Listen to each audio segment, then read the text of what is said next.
Hello and welcome to the Strategic Advisor Board. I'm Dr. Bruce Rippee, bringing you all things health and wellness.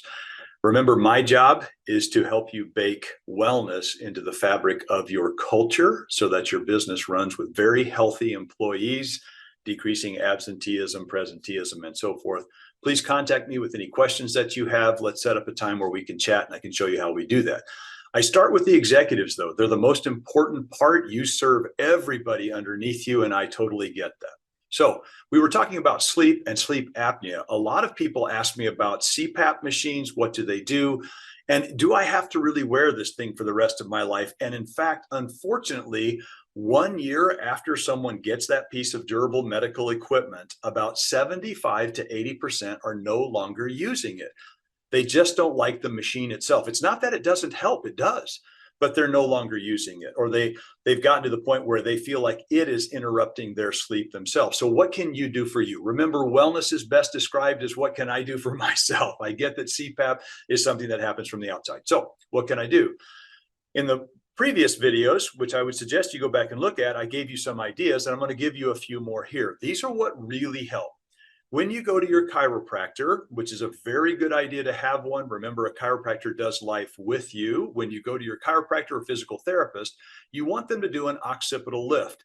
That means they're going to take probably this part of their hand, they're going to put it underneath the skull here, and they're going to lift. Now they'll put something on the other side so that they're not just pushing you over, but they'll do an occipital lift. You can do some of that yourself. Carefully, please, no jerking, no yanking.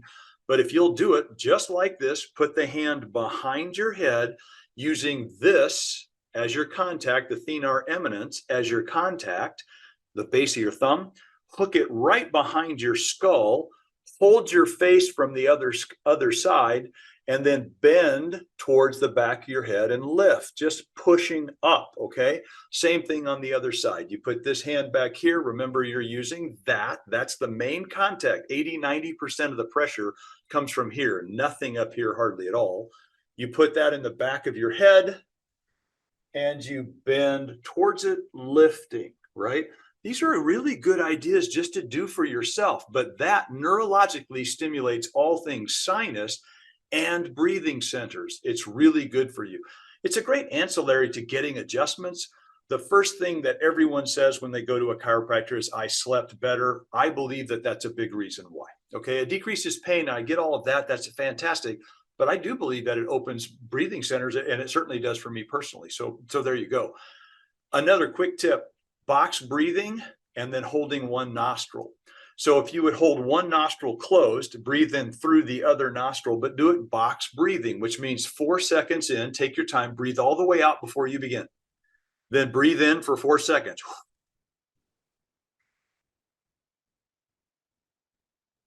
Hold it for 4.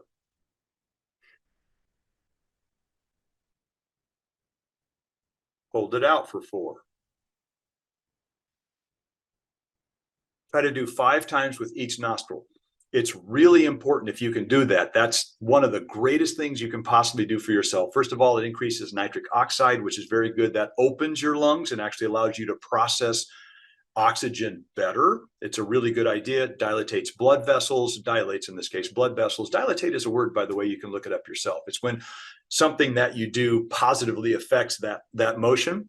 Dilate means your body did it on its own. It's really kind of cool. But anyway, science and Latin, there you go. But you do the same thing to the other side. You get that. You're going to hold. You're going to breathe in for 4 seconds. Breathe all the way out first.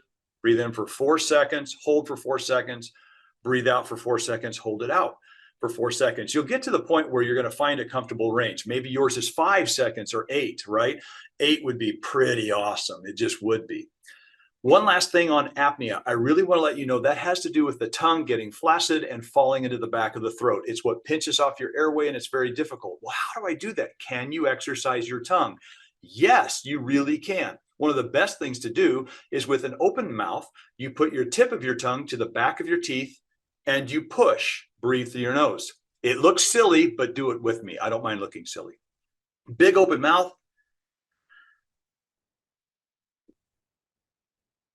I'm pushing really hard with my tongue against my teeth. nobody in the room, you got the conference room to yourself, it's all good, nobody's going to make fun of you, but you will actually strengthen your tongue, which means that even in a flaccid state, it's stronger and more capable and less likely to occlude the back of your throat and cause sleep apnea. Try it yourself. Our job is to make health and wellness part of the conversation every day. We create champions in your initiative, whatever your enterprise is, we create champions there and we teach them how to make more and more conversation about health and wellness. People like you better, and obviously they optimize their time and energy. If you want to get in contact with me, you can do that through my website. You can do that through Brent Med, which is probably the easiest way, Dr. Bruce at brentmed.com. And I'd love to hear from you. In the meantime, be an example of what's possible.